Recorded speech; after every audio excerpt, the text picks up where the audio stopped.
فأما الإنسان إذا ما ابتلاه ربه فأكرمه ونعمه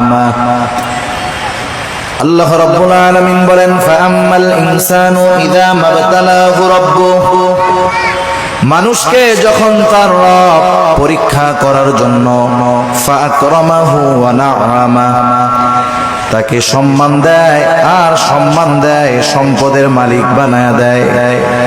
একটু খেয়াল করেন আল্লাহ তাআলা বলতেছেন মানুষকে পরীক্ষা করার জন্য যখন তার রব তাকে সম্মান দেয় সম্পদ দেয় তাকে নেয়ামত প্রদান করে সে নামাজ না পড়ুক রোজা না রাখুক সে মানুষের কাছে বলে বেড়ায় ফায়াকুলু রব্বি আকরামান আমার রব আমাকে সম্মানিত করেছে।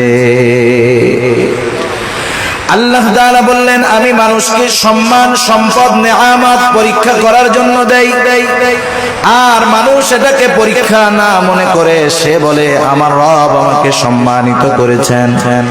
প্রথমত একটা জিনিস আমাদের ক্ষেত্রে ক্লিয়ার হওয়ার প্রয়োজন আল্লাহ তাআলা শুধু অভাব কষ্ট দুরবস্থা দিয়ে মানুষের পরীক্ষা নেন বিষয়টা এমন নয়, বরং সম্পদ সম্মান দিয়েও আল্লাহ তাআলা পরীক্ষা নেয়।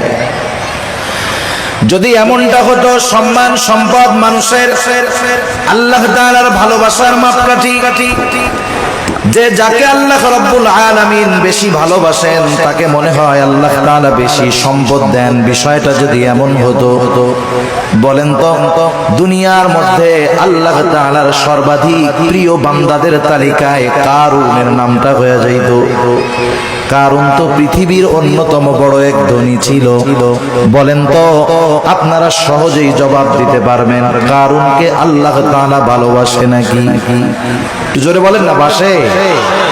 কারুনকে আল্লাহ তাআলা ভালোবাসে না, বরং কারুন নামটা মানুষের কাছে এত ঘৃণিত এত অপছন্দের।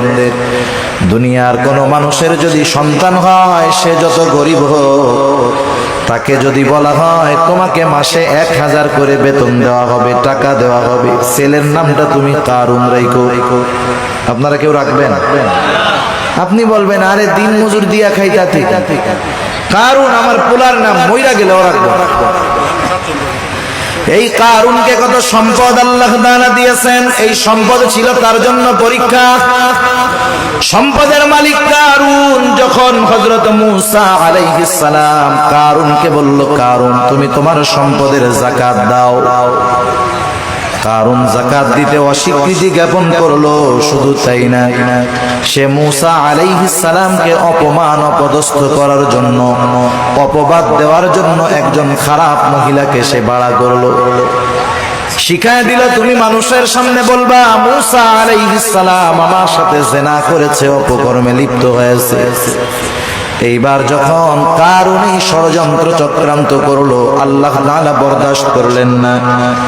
এই কারুন যখন সম্পদের মালিক হয় তখন কারুনের বন্ধুরা আল্লাহ তাআলার কাছে বলতো আল্লাহ আপনি মনে হয় কারুনকেই শুধু ভালোবাসেন আমাদেরকে ভালোবাসেন না। আমাদের সমাজেও এমন আছে 5 বন্ধু একসাথে লেখাপড়া করেছে একসাথে কর্মজীবন শুরু করেছে, একজন অনেক ধনী আর 4 জন গরিব। তারা আফসোস করে আর বলে দেখ আল্লাহ তাআলা ওকে ভালোবাসে, সব নেয়ামত আল্লাহ তাআলা ওকেই দিয়ে দিতেছে। কারুনের বন্ধুরাও বলতো আল্লাহ আপনি মনে হয় কারুনকে বেশি ভালোবাসেন এই জন্য এত সম্পদের মালিক বানায় দিচ্ছেন। কারুন যখন মূসা আলাইহিস সালামের অবাধ্য হলো, মূসা আলাইহিস সালামকে যখন অপবাদ দেওয়ার প্রচেষ্টা করলো আল্লাহ তাআলা কারুনের উপরে গজব দিয়ে দিলেন। কারুন তার সম্পদ সহ জমিনে ডাবতে শুরু করলো। তাফসীরের মধ্যে আসছে এখনো কারুন তার সম্পদ সহ জমিনের মধ্যে ডাবতেছে, কিয়ামত পর্যন্ত ডাবতে থাকবে। যখন কারুনের বন্ধুরা কারুনের এই দুরবস্থা দেখলো এইবার ওই গরিব বন্ধুরা বলে আল্লাহ আপনি কারুনকে সম্পদ দিয়েছেন ঠিক, কিন্তু বাস্তবে আপনি আমাদেরকে বেশি ভালোবাসেন। সম্পদ দেখে আমরা মনে করি আল্লাহ তাআলা মনে হয় তারে ভালোবাসে এই জন্য দিচ্ছে, বিষয়টা এমন নয়। কারুন সম্পদ পেয়েছে ঠিক, আল্লাহ তাআলার ভালোবাসা পায় নাই। আবার দুনিয়াতে অনেক মানুষ আছে সামাজিক অবস্থানের দিক দিয়ে তার সম্মান অনেক কম।